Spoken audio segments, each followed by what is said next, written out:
Welcome to the Daily Vibecasting. The feed is absolutely buzzing today. We're seeing some wild connections. Corporate space fights, AI needing huge power grids, even ancient history popping up next to, well, the Great Filter. That's right. And our mission here is simple. Give you a fast, sharp, targeted deep dive into the X posts everyone's talking about. We've pulled out the context you need. Yeah, today's vibe really breaks down into, I'd say, three main themes. First, just the sheer speed of tech acceleration. Right. Then you've got the market tension that always comes with these giant platforms. And maybe the most interesting bit, how constraints, like limitations, actually seem to spark real innovation. It's kind of counterintuitive. Okay, let's jump right in then. Starting way up high, space and defense acceleration. Looks like the Pentagon's made a big choice. Yeah, a really big choice. Post one. This is from @MarioNawful. SpaceX wins $2 banner Golden Dome contract because no one else can do it. Trump needs 600 missile tracking satellites by 2028. Pentagon goes to the only company that's actually delivered. SpaceX, 10,000 Starlink satellites launched, unmatched manufacturing speed, battle-tested tech. Okay, so this is huge. $2 billion. It's specifically for detecting and tracking hypersonic threats. That's the key. And they need it fast 600 satellites by 2028. And the kicker is because no one else can do it. It feels like speed and execution are just everything now. It really seems that way. I mean, you look at SpaceX launching, over 100 satellites some months compared to the legacy players. Yeah. There's just no comparison on speed. They're not betting on potential anymore, are they? They're going with the track record. Exactly. Over 6,000 active Starlinks already up there. And that battle-tested tech part, that's clearly referencing how well Starlink held up against jamming attempts in Ukraine. That's massive proof. So proven reliability under pressure. But does it worry anyone that, critical defense infrastructure is becoming so reliant on just one company? Oh, absolutely. That vendor lock-in question is definitely hovering in the background. But for now, for this specific hypersonic tracking need by 2028, capability seems to trump everything else. Right. And just hammering home that pace, we've got @SpaceX posting, watch Falcon 9 launch 28 at Starlink satellites to orbit from California. Just another day at the office for them, huh? But seriously, seeing those launches, that footage with the Earth curving below, it really puts that constant activity into perspective. It's relentless. Okay, let's bring it back down to Earth. AI, corporate power, finance, infrastructure.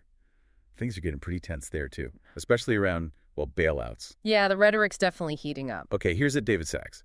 There will be no federal bailout for AI. The U.S. has at least 5 major frontier model companies. If one fails, others will take its place. So Sachs is Trump's AI guy, right? And he's pushing back hard against this idea, floated by OpenAI's CFO, apparently, of federal loan guarantees for AI infrastructure. He's saying the market's healthy enough, basically. Yeah. Competition will handle it. Pretty much. He lists the big players, OpenAI, Anthropic, xAI, Google, Meta, and says, look, if one stumbles, the others are right there. No need for taxpayer money to prop anyone up. But he does want government help, just different help. Exactly. He's focused on cutting red tape. Things like permits for data centers, speeding up power generation projects, because the power demands are just staggering. I saw that number AI could need up to 8% of all U.S. power by 2030. That's insane. It is. So Sachs is saying, help us build faster, don't just offer loans, clear the path. Okay, but building on these giant platforms creates its own problems, right? Especially for smaller startups. Here's Jason with a warning. Uh-oh. Calacanis is usually pretty direct. Just a fair warning to founders, like Facebook and Microsoft. I predict OpenAI will study their platform partners and compete with many of them in the coming years. This isn't abnormal, mind you. Microsoft built Windows, then destroyed their top partners, Lotus 123 and WordPerfect. Oof. Yeah, that's the classic platform risk, isn't it? Build on someone else's playground, and they might just decide they like your game and build their own version. He mentions OpenAI has over 1 million business customers on their API. So OpenAI gets a front row seat to see what works, what people want. And potentially replicate it. Every API call is like market research for them. His advice, look seriously at open source LLMs. Mitigate that risk. Don't build your secret sauce entirely on their stack. Makes sense. Yeah. But wow, the pressure and the money are just wild. Look, this next one from @DDDas. Okay. These two 25-year-old Indian dudes in the Silicon Valley just raised 61 millers, or 540 CR, for their AI customer support startup, Giga. Fundraising is by no means success. It's awesome to see this new trend of young Indian founders crushing it globally, first job out of college. 61 million Series A. That's a huge vote of confidence. They're building AI voice agents that are supposedly emotionally intelligent, resolving almost everything super fast. That's the dream, right? 98% autonomous resolution. But then the other side of the story emerged pretty quickly. Ah, yes. There was that counter-narrative, wasn't there? From a former employee. Yeah, alleging things like inflated revenue numbers, really intense work culture, like 12-hour mandatory days. Right. It kind of highlights the dark side of that hyper-growth pressure. You get this massive funding, the expectation is to crush it, and maybe corners get cut or the story gets amplified. It's a risk in this gold rush atmosphere. Definitely a cautionary tale mixed in with the success. Okay, let's shift gears to the hardware powering all this. Google's making moves. That's in DARPA Chai posts. Yeah, the TPU update. Our 7th-gen TPU Ironwood is coming to GA. It's our most powerful TPU yet. 10x peak performance improvement versus TPU v5p, and more than 4x better performance per chip for both training plus inference workloads versus TPU v6 Trillium. We use TPUs to train, plus serve our own frontier models. So, Ironwood. 7th gen TPU. Google is really pushing its own silicon here. That 10x peak performance jump over the previous gen is serious. They're building these massive super pods, like over 9,000 chips linked together. This feels like a direct challenge to NVIDIA's dominance in AI chips, right? Google wants to control its own destiny, train its own massive models like Gemini in-house. Absolutely. It totally intensifies that competition. And remember, Anthropic committed to using, what, up to 1 million TPUs. So Google needs this scale not just for itself, but potentially for major partners, too. It's foundational. And then we see how that power translates into something actually useful for, regular people. At Biowall posted this. Ah, the Maps update. This is cool. Google is now using Gemini to cross-reference 250M places with Street View imagery to identify visible landmarks for turn-by-turn nav. Think iconic buildings, gas stations, and restaurants. So instead of turn right in 500 feet, you get turn right after the Thai Siam restaurant. I love this. It's such a practical use of AI. Gemini is literally looking at Street View for 250 million places to figure out landmarks. It makes so much more sense. I mean, who really visualizes 500 feet perfectly?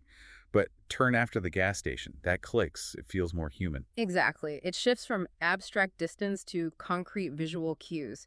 And apparently, it actually reduces navigation mistakes because it aligns better with how we naturally find our way around. Simple but smart. Okay, let's dive into the frontier models themselves. There's a leak, and then this fascinating angle on constraints.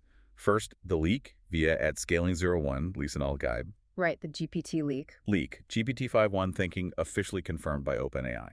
So this wasn't just speculation. Someone found actual code, like a JavaScript snippet on OpenAI's own servers, that named GPT-5 Thinking. And GPT-5 just launched in August with that thinking mode for reasoning. Exactly. So this leak strongly suggests a 5.1 update is coming soon, probably focused on making that chain of thought reasoning even better, more robust. While the giant iterates, though, open source is making serious waves. Check out this meme from @iterantellectus, Victoria. We have AGI at home. Haha, yeah. That's aimed at Moonshot AI's Kimi K2 thinking model.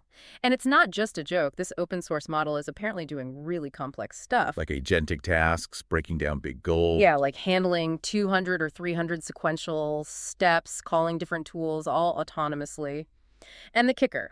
It reportedly beat GPT-5 and Claude 4.5 on some specific benchmarks, like one called BrowseComp that tests web navigation. Wow. An open source model outperforming the closed giants on certain tasks. How? Which brings us perfectly to our next post, and that theme of constraints. This is from @UGJUW. This is the key insight, I think. If you ever wonder how Chinese frontier models like Kimi, DeepSeek, and Qwen are trained on far fewer and nerfed NVIDIA GPUs than U.S. models. In 1969, NASA's Apollo mission landed people on the moon with a computer that had just 4 KB of RAM. Creativity loves constraints. That Apollo analogy is just perfect, isn't it? Because of U.S. export controls, Chinese companies can't get the absolute top-tier NVIDIA GPUs, or they get versions with limitations nerfed GPUs. So they can't just solve problems by throwing more and more compute power at them, like maybe some U.S. labs can. Right. They're forced to be smarter, more efficient. They have to innovate on the algorithms, the model architecture, the training process itself, just like NASA engineers had to work miracles with 4 KB of RAM. So DeepSeek V3 achieved amazing results with what, like 2,000 GPUs compared to maybe 16,000 for a similar U.S. model? Exactly. It proves the point scarcity forces ingenuity. Constraints breed creativity in a way that maybe abundance doesn't always. Really fascinating dynamic. Okay, let's zoom out now. history, prediction markets, even existential risk. First up, a prediction coming true from @Polymarket. Ah, the Google integration. Polymarket x Google. We're excited to announce Polymarket odds will be integrated into Google. Coming soon.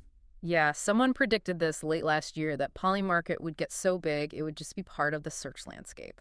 Like you'd Google Fed rate cut odds and Polymarket data would just pop up. And now it's happening. Yeah. So it supports that idea that prediction markets are becoming a real source of maybe sharper information than traditional news sometimes. It definitely points that way. Crowdsourced odds reflecting real-time sentiment and information flow right there in your search results. It's a big validation for them. Okay, shifting way back in time now, a little historical gem from @Roman Helmet Guy. Love his stuff. And some historians will try to tell you people in the past didn't care about their daughters. And his evidence is great. He points to Anglo-Saxon names for girls ending in Gifu. Which means Gift. Like literally gift. Names like Elfgeofu, elf gift, or Gajofu, God's gift. It's right there in the language. Hard to argue they didn't value daughters when they named them gift. that's a fantastic, simple piece of linguistic evidence against a cynical view. Really cool. Yeah, just a neat little historical correction. Okay, and finally, let's touch on the really big picture stuff. Existential risk, the future.